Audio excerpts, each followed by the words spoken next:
The safety is off. There's a round in the chamber. This is Armed Alabama. Sponsored by McCoy Outdoor Company, Mobile's hometown full-line outdoor sporting products and gear store. An interactive talk show discussing self-defense, product reviews, shooting tips, safety, and more. Your calls, comments, and texts welcome at 343-0106. Now, here are your hosts, retired judge and certified NRA instructor Rusty Johnston and certified NRA law enforcement instructor Adam Strange. They're gonna pry these guns right out of my hands when they come to take them away. I believe in the rights that my fathers gave me when they signed the Constitution that day. No misguided president or crooked politician with a greasy pocket be spared. When the hard-working man gets tired of your cry, it's gonna rain wrath, beware. Don't tread on me, I'm American free. You're not gonna take it away. I stand up and fight for my freedoms and rights. That's the price you'll have to pay. Don't tread on me, I'm American free. Red-blooded to the core. You ain't ever had a fight in your life like the fight that you're itching for. Good evening, this is Judge Rusty Johnston, and welcome to the Independence Day, or the July 3rd edition, 2018, of the Armed Alabama radio show. I've given Adam Strange the night off. He's weary after doing a little traveling. Now, this show tonight is a new show, but we recorded it yesterday on the 2nd, so the employees at FM Talk 106.5 could have the night off, but we've got a lot of great stuff lined up for you. We're going to talk about the Declaration of Independence, what it really means, and, of course, firearms and freedoms, answer some gun questions and questions about the law that have come in during the week. Now, if you're looking for NPR's All Things Considered, you're in the wrong place because it closed down when Pravda did. You'll get no PC here, no Marxism, and this show isn't for the delicate flowers out there. Remember that Armed Alabama Radio is Alabama's only FM-based radio talk show dealing exclusively with firearms, the law, training, etc. I want to thank our singer-songwriter Buck Allen, who did our intro there. That's kind of become our theme music. Great guy. You can visit him on Facebook. Just put in Buck Allen, that's Allen, and you can find him there. Also, I want to thank the good folks at McCoy Outdoors. We're on there in large part because they not only sell guns and gear, but ammo, fishing gear, running shoes, clothes, you name it. They're probably going to sell it. Camping stuff. They're on Spring Hill Avenue, just west of the I-65 overpass. And if you've been around a while, that's where the old K&B drugstore used to be. Now, Facebook Live is not broadcasting right now, but we are recording the show on video. And after the radio show's over, it'll be actually a better version than Facebook Live. And I'm going to show a couple of things, so you might want to check in and look at it a little later on this Tuesday evening. And remember, don't call in. If you do, I guess you're just wasting your time because nobody's going to pick up. If somebody picks up, why don't you let us know because they're burglarizing the place. So remember, our website for Armed Alabama is www.armedalabama.com, and you can always listen live there on Tuesday nights at 6 p.m. like you may be doing right now. 7 p.m. Central Daylight Time, or on the radio station's website, www.fmtalk1065.com, and you can listen to it live there. Also, we say 7 is really Charlie, 706 really, because you've got the top of the hour news. I want to thank my friend Steve Moore. He's a personal injury lawyer in Mobile, and if I got hurt and could find somebody to blame, I'd call Steve Moore. We both went to the University of Alabama Law School together. He's tried cases before me when I was sitting on the bench, and he's a native Mobilean, and his office is here in Mobile. And sometimes you can't tell that when you're just looking at billboards and such. He's on 8 North Dearborn Street, and that is actually right off Bienville Square. It's between Dolphin Street and St. Francis Street. So if you need a personal injury attorney, that's car wrecks, industrial accidents, slip and falls, dog bites, that type thing, make sure to give him a call. And his number is, scroll down a little bit, 251-445-7602. And what I found amazing is he had 157 positive, all 5-star Google reviews. And that's the most I've ever seen. And remember, no representation is made that the quality of legal services provided is greater than the quality of legal services to be performed by other lawyers. If you're just joining us, this is Armed Alabama Radio, July 3rd edition, but we're calling it our Independence Day edition. Don't call or text, as we recorded this show yesterday, and you'll just be wasting your time. One of the things we're going to talk about is the Declaration of Independence, and if you can get a copy of it, it would be helpful to you because we're going to go through some of the things in there and kind of and listen. I had to learn this myself, so I'm not the all-seeing, all-knowing person. You got to study these things, and there's a lot to study about the Declaration of Independence. In firearms news for the week, we had they tried not to call it a mass shooting, but when 4 or more casualties by the same person, that's a mass shooting, and that was in Maryland at the newspaper in Annapolis.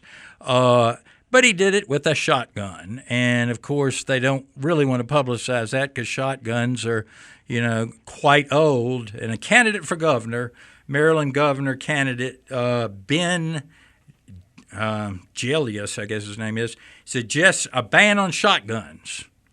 I wonder how that would work. And Judge, it was a pump shotgun. Yeah, a pump shotgun. And I'm listening to the news media reporting on this story, and they almost sounded disappointed that it wasn't an assault rifle. I think that's when they stopped saying mass shooting, and they said, he was specifically, targeting. It doesn't matter whether he specifically targeted or not. If it's 4 or more people in the same incident, it's a mass shooting. So pump shotgun, and, that brings to mind when John Browning invented it may have been actually the pump, but I think it was the semi-auto, the Auto 5. There were a lot of people that wanted those banned from hunting because they said it just wasn't fair. You could slaughter all the birds you wanted. No semi-automatic shotguns, but you see how that goes. But, it just shows, again, if you're good with a firearm and you're bent on evil, you can do a lot of damage. It doesn't matter what it is. If you're not very good, you probably won't hit anything or you'll get killed in the process. Hopefully nobody will do anything like that.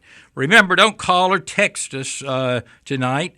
Because we have this recorded, and if you can find a copy of the Declaration of Independence, grab it, because we're going to talk about it first and a couple of things in it that you may not know.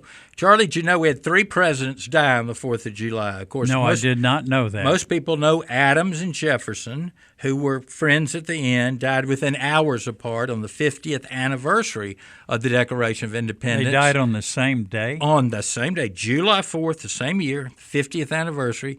And then some 15 years later, I think he was president number 5, James Monroe, who was an ally of Jefferson. He also died on the 4th of July. So, and I don't think anybody else has then. Of course, medicine now that you can kind of pick the day you want to die, I guess, so they can unplug you on the proper day. But I think back then that meant a lot to a lot of people to have that happen. In fact, Jefferson had been invited to Washington for celebrations. He said he didn't think he felt well enough to go. And boy, I guess he was right. We're going to have to step into a break now, folks, and we'll be back after this short commercial break with more of Armed Alabama. Remember, do not call us. This is a new show, but recorded yesterday. We'll see you back in a few minutes. And be careful with the fireworks out there. Absolutely. If you're doing it legally, wear safety glasses. That may save your sight.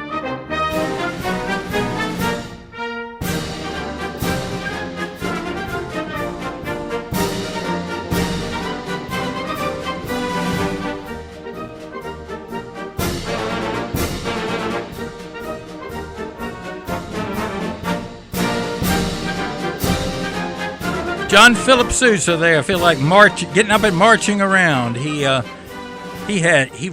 kind of like Stephen Foster, so many songs and performed them. And of course now they're all in the public domain now, but we really have to thank him because they're upbeat type songs, as opposed to, we all love the Star Spangled Banner, but it's very difficult to sing. And the music, as most people know, I think was a old drinking ballad. Of course, Francis Scott Key was the person who wrote as a poem the Star Spangled Banner, and he was actually on a British ship in the harbor there at Baltimore. He was trying to negotiate a friend of his release from the British, and apparently the British started bombarding the fort there. Yeah, they started bombarding it, and they really it wasn't just fire, it was cannons and all, and went all through the night. And when they got up, the sun came up. He said the big flag was there. It was still flying. The Americans had really been whipped at Washington. And Washington was burned, wasn't yeah, the White House was burned. It was. To show you, though, somebody with guts, James Madison he may have been 5 feet tall, I'm not sure, but he was probably the shortest president. But just, like a wet rag, probably 100 pounds or less. But when Bladensboro, when he heard the British were there marching at Bladensboro, he had already dispatched James Monroe down there, who was a veteran of the War of Independence, and because the troops were getting routed, and Madison got a horse and a couple of pistols and rode down there, and he and Monroe and a number of cabinet officials were there trying to hold the British off. Of course, all the while, his wife, Dolly, is taking some of the good stuff out of the White House. So when it was burned, that was pretty bad, burning the White House. And they burned about every government building in Washington. Supposedly, they said, we're not going to burn private homes, but it's kind of hard to differentiate. When you set a fire, they tend to spread. But the next spot was Baltimore, and they were ready for them at Baltimore. They had both land forces headed for Baltimore and the sea forces. And, the British Navy was like nothing else, and probably larger than the next two navies put together, and we were just no match for it. But, we held them off, and of course, it was culminated with Andy Jackson, the Battle of New Orleans that he won. And, of course, most people say, well, the war's over. The war's not over until the treaty is ratified by the Senate. And the Senate, while they had signed the treaty in Belgium, they hadn't ratified it yet. And so, anything could have happened. But that Battle of New Orleans, Charlie, I think the British lost, over 1,000 men, and we may have lost 2. I'm not sure we lost any, but it was incredible. I heard a historian with the Army War College talking about that battle, and he said, the British, they had to come through, and he was showing the swamps and the Lake Bourne back there, and he said, and you know what you got in swamps? You've got mosquitoes, you got alligators, you've got snakes, and you've got zombies. And he threw it in so smoothly, most people, what did he say? So he at least had a sense of humor about that. But that was a good victory. But, folks, the reason we have a Declaration of Independence is it's interesting, fairly complicated. When the colonies were established here, there was no parliamentary supremacy in Great Britain as there is now. Parliament can do anything it wants to. It can remove the Queen. It can change street signs. It can say we're going to have the death penalty for every offense. Parliament is supreme. And when that happened was during a number of periods, but basically the Glorious Revolution. William and Mary came in, and they signed the agreement with Parliament saying, hey, y'all are supreme. Well, the colonies had already been established by then by the king. And America took the position of the colonies that Parliament, you're not supreme over us. When we were established, it was the king who was supreme. And you're voting taxes on us. You're telling us to do this and that. if the king does, we'll consider it. But it's a little bit of a legal loophole, but they may or may not have been right, that when they were established, it was a different form of government, and Parliament started pushing them around. So what happened is, most of you know, it was rising over a period of years, because first incidents happened 5 and 8 years before the Declaration of Independence was signed. But preceding the Declaration of Independence, why did they write a Declaration of Independence? Because on June 7th, 1776, Richard Henry Lee from Virginia, the Lees of Virginia, he made the following resolution in the Continental Congress: resolved that these united colonies are, and of right ought to be, free and independent states, that they are absolved from all allegiance to the British Crown, and that all political connections between them and the state of Great Britain is and ought to be totally dissolved. And that is actually the vote that was voted, yes, affirmative, unanimously. That is actually what broke us free from Great Britain. Of course, it took a little more war to break us free. Based on that, then they thought, well, we need more of an explanation, a PR value to the world, and that's when Jefferson, Adams, and a number of people were assigned the task, hey, how about writing us a Declaration of Independence? Now, the Declaration of Independence wasn't really anything that surprising, because a month earlier in Virginia, they had passed the Virginia Declaration of Rights, which is interestingly similar. Charlie, let me see if I can find that. That would be clip number, I think it's 3. Yeah, 3. This is just the first part of it. See if it sounds familiar. Virginia Declaration of Rights. And month earlier, George Mason, author. A Declaration of Rights made by the representatives of the good people of Virginia, assembled in full and free convention, which rights do pertain to them and their posterity, as the basis and foundation of government. Article number 1. That all men are by nature equally free and independent, and have certain inherent rights, of which, when they enter into a state of society, they cannot by any compact deprive or divest their posterity, namely, the enjoyment of life and liberty, with the means of acquiring and possessing property, and pursuing and obtaining happiness and safety. Article number 2. That all power is vested in, and consequently derived from, the people, that magistrates are their trustees and servants, and at all times amenable to them. Article number 3.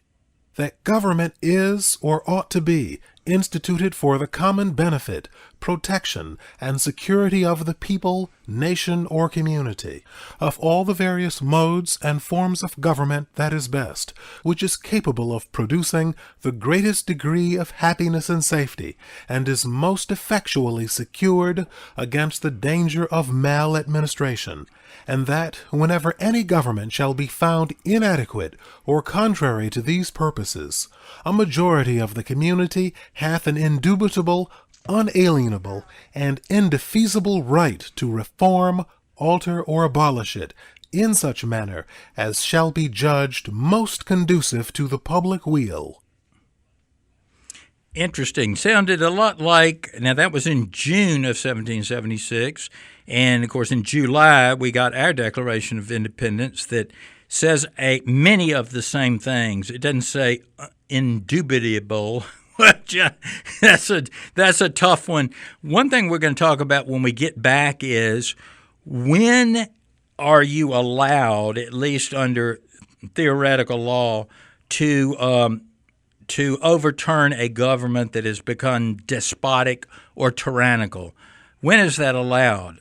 The Declaration of Independence says after a long train of abuses. But we'll talk about that when we get back, because you've got not only the right but the duty to overthrow such a government that has become that tyrannical. And, of course, that's what they were doing with Great Britain. But you can find this Virginia Declaration of Rights, June 1776. You ought to read the whole thing as it goes. It is also their constitution for the state of Virginia. Remember, don't call in. This is pre-recorded, and we'll be right back.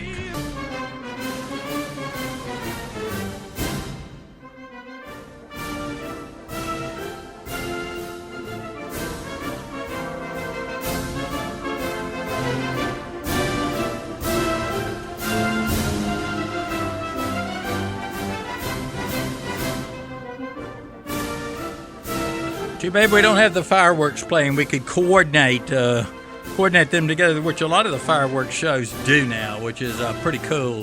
They'll have the bam, bam, and I guess it's all computerized right now. We were talking about, welcome back to Armed Alabama. This is Judge Rusty Johnston, alone tonight, and this is pre-recorded yesterday, so don't call in. But we've got a lot of great things we're going to talk about. In the Declaration of Independence, which, of course, they didn't name that, but Declaration of Independence, it has a phrase similar to what you just heard from the Virginia Declaration of Rights. And, Charlie, can you cue that up? I think it's 1. Okay, but we have a little technical issue here. I'll read it. We've got to let that band quit playing in the background before we can play the clip. I see them marching around the corner, so I still see one there. John Philip Sousa really made a contribution to the history of this country. He really did. That's one of my things I'm going to do when I get home, is because I did that with Stephen Foster when we were playing some of his.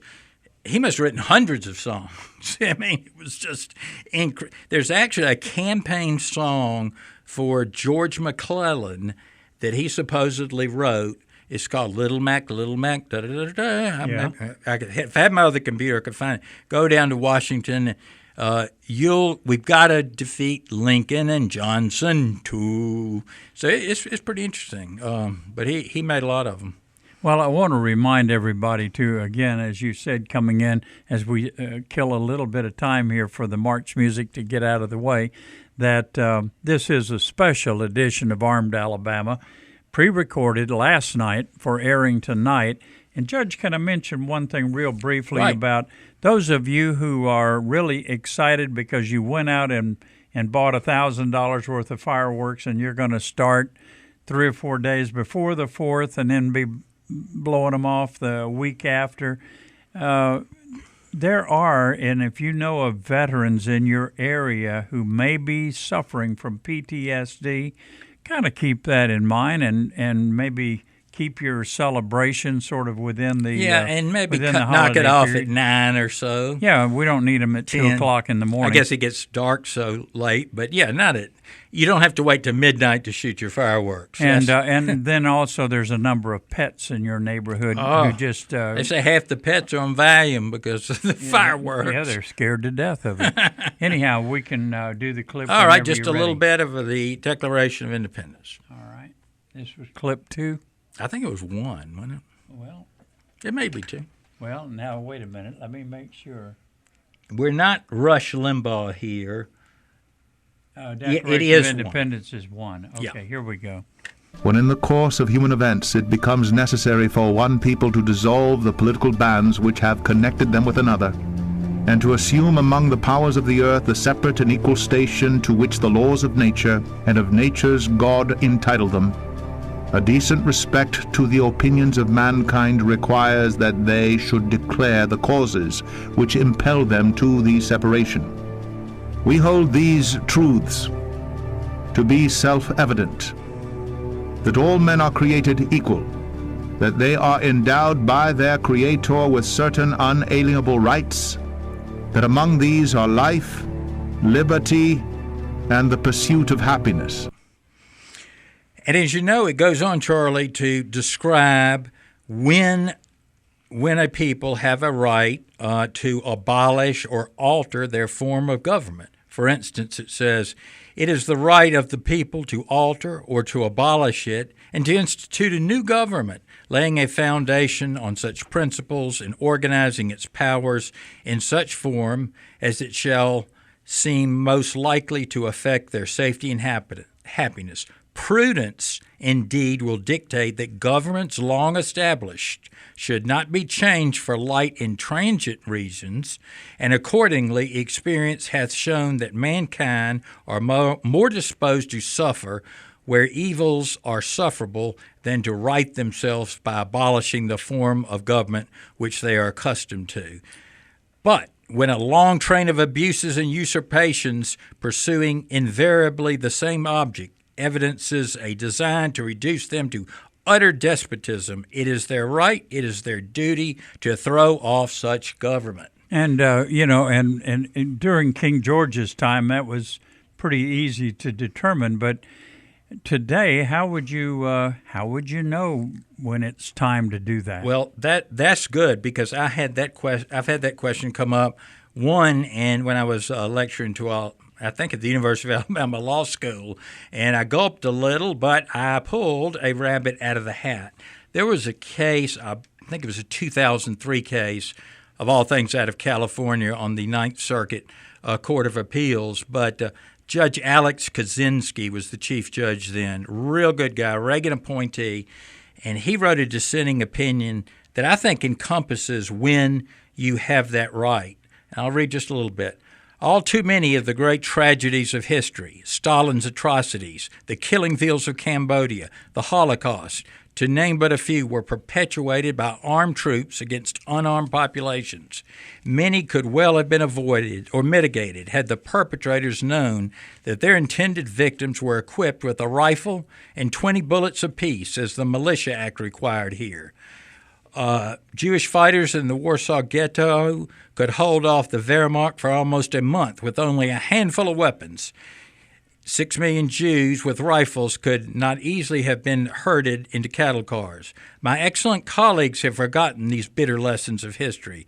The prospect of tyranny may not grab the headlines the way vivid stories of gun crime routinely do, but few saw the Third Reich coming until it was too late. The Second Amendment is a doomsday provision, one designed for those exceptionally rare circumstances where all other rights have failed, where the government refuses to stand for re-election and silences those who protest, where the courts have lost their courage to oppose or can find no one to enforce their decrees. How improbable these contingencies may seem today, facing them unprepared is a mistake that free people get to make only once. And what he's saying, he's given you some signs. Elections are canceled. Courts, even if they issue orders, they're unenforced.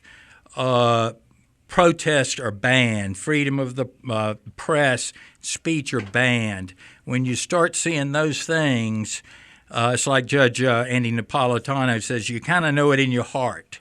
It's not a mathematical formula, but you've got a situation when that happens is that the president is the one who is violating. Remember, his oath is not to the United States, it's not to us, it is to the Constitution of the United States. And he is supposed to preserve, protect, and defend that. And when, just assuming he did, in my opinion, Lincoln did a lot of these things. Lincoln suspended the writ of habeas corpus, when even Lincoln idolaters today have a hard time making excuses for that. I mean, it is always within the purview of the legislature or the Congress or the Parliament.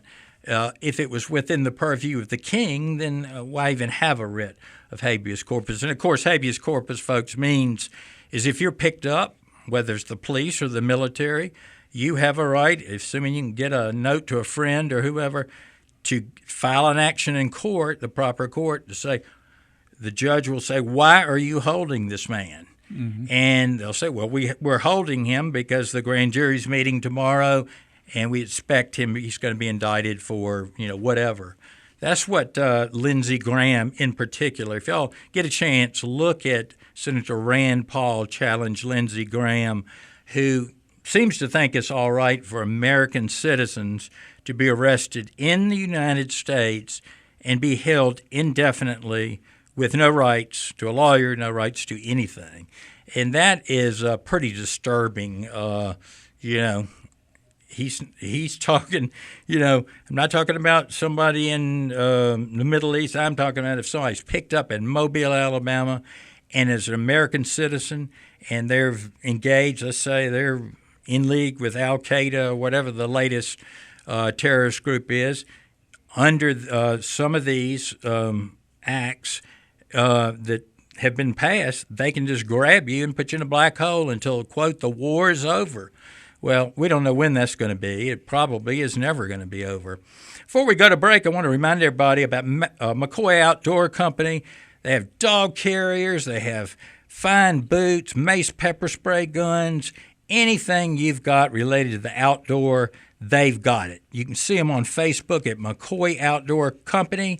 And they're on Spring Hill Avenue, just west of the I-65 overpass in Mobile, where the old K&B K&B drugstore was. They used to have the best ice cream in town, other than, let's say, a Baskin Robbins. I also want to point out Hunter Security. We need one of them on. I'll call them pretty soon. I'm big on, you got to do as your budget allows, but alarms are great, but they're not. The first thing you want to do is put a strong door up and a good lock. After that, I would probably put cameras around the house before I went to alarm, because cameras can keep you safe. You hear banging on the door and you're in your family room and you look, oh gosh, who is that guy? He looks like an axe murderer. Or it's the UPS guy just dropping a package off. And whether you get Hunter Security to do it or, buy the cameras yourself, the systems now for $500 a do-it-yourself job, you can get top of the line with the system recording everything that happens. Hey, that's great for evidence later, but you want to be protected and you want to know who's at your door. Sometimes if you go to your door, it can be kicked in and you don't want to go right up to the door when some madman is there. So check out Hunter Security and also check out the idea of putting cameras in your home. Then when you have more funds, look at about an alarm system. Remember, this time of year, Hanson Heating and Air, if your air is breaking down, the 4th of July, you can give them a call at 251-471-3047 or see them on the web at Hanson, Hansen, air.com. And they're good folks, and we've all gotten so soft that you can't live without air conditioning really more than a couple hours. Most people's houses aren't built that way.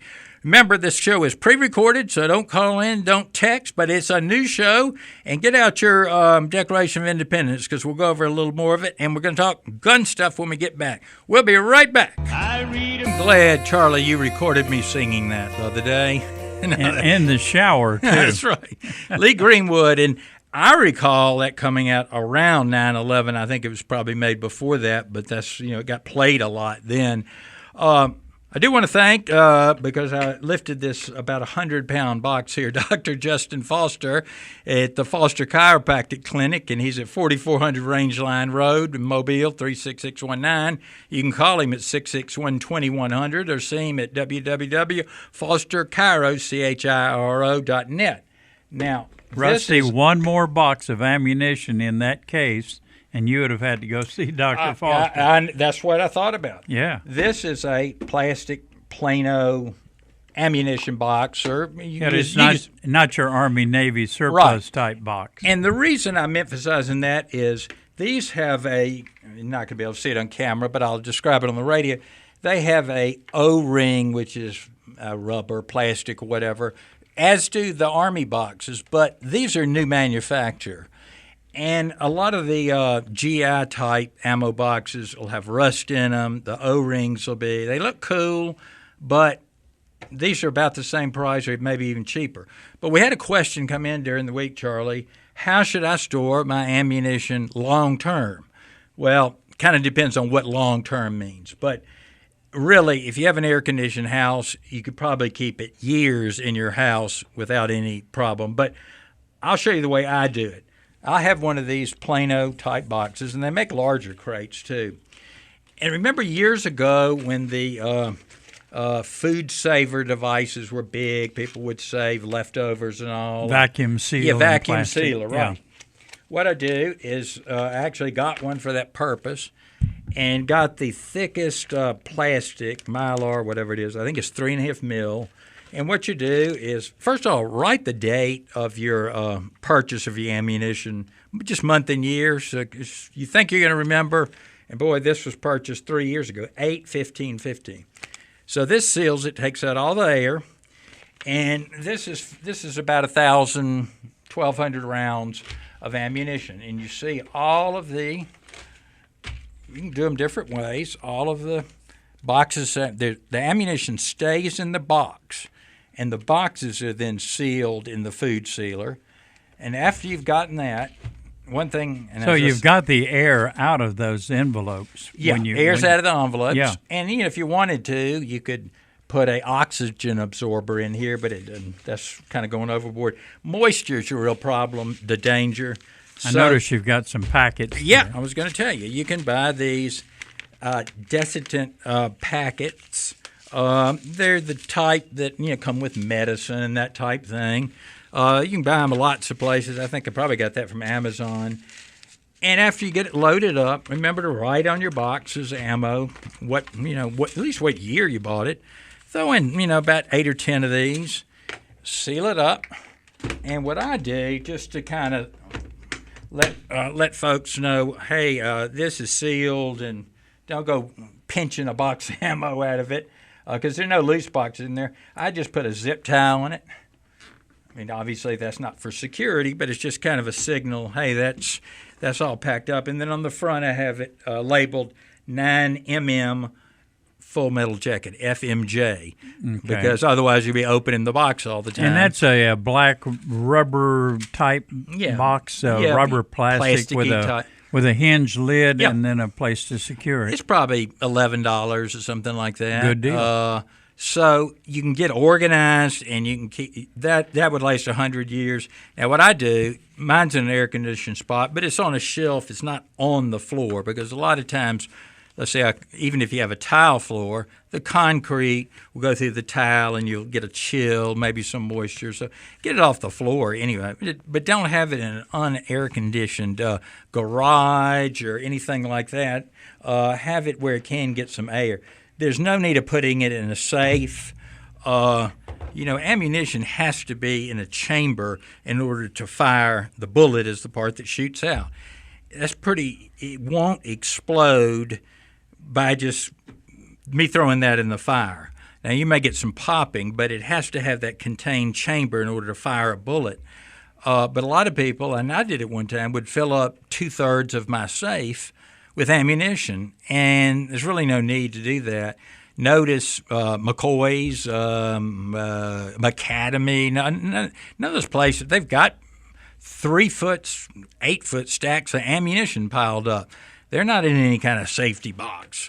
You'd rather not have anything involved in flame, but you don't need to put them in something like that. But if you're still hesitant, they make cheaper type safes that they were telling me Mike Ward has, another one of our sponsors, Mike Ward Liberty Safes. And he's over at 961 West I-65 Service Road, 471-1137. They have ammunition safes over there that aren't quite the same as a lock safe. They're more for containing, keeping a fire out and that type thing. So you could pick that up. But stay all organized. There's no reason to run out and have to buy a couple of boxes of ammunition when you want to go shooting. Here, you got it.